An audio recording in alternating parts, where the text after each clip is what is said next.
नमस्कार मैत्रिणींनो, श्रद्धाच कथाकथांमध्ये मी आपले सर्वांचे मनःपूर्वक स्वागत करते. चला तर बघूया आपली आजची कथा. मुंबईतील एका जुन्या सोसायटीमध्ये सोनाली तिच्या आईवडिलांसोबत राहत होती. सोनालीचा 10वा वाढदिवस होता. तिच्या मैत्रिणी, नातेवाईक सगळे आले होते.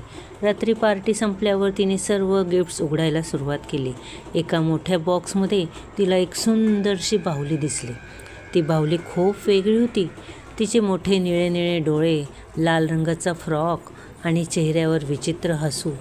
सोनालीने आईला विचारलं, ही बाहुली कोणी दिली? आई म्हणाली, माहीत नाही गं, त्या बॉक्सवर कोणाचं नाव नाही आहे. सोनालीला ती बाहुली खूप आवडली. तिने तिचं नाव ठेवले रिया. त्या रात्री ती बाहुली बेडच्या बाजूला ठेवून सोनाली झोपी गेली. मध्यरात्री अचानक तिला खसखस हसण्याचा आवाज आला. ती जागी झाली. आवाज खोलीतूनच येत होता. तिने लाईट चालू केला आणि तिच्या अंगावर काटा आला.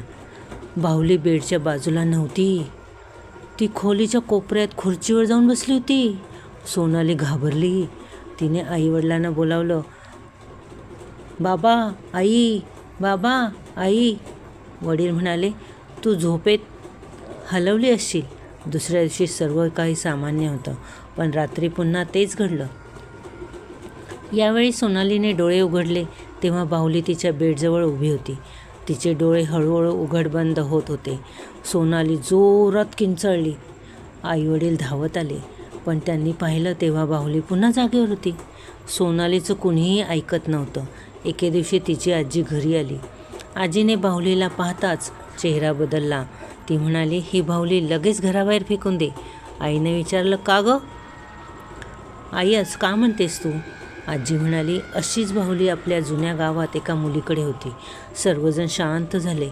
आजी सांगू लागली, वर्षापूर्वी गावात मीरा नावाची मुलगी होती. तिला ही बाहुली खूप प्रिय होती, पण एका अपघातात मीराचा मृत्यू झाला.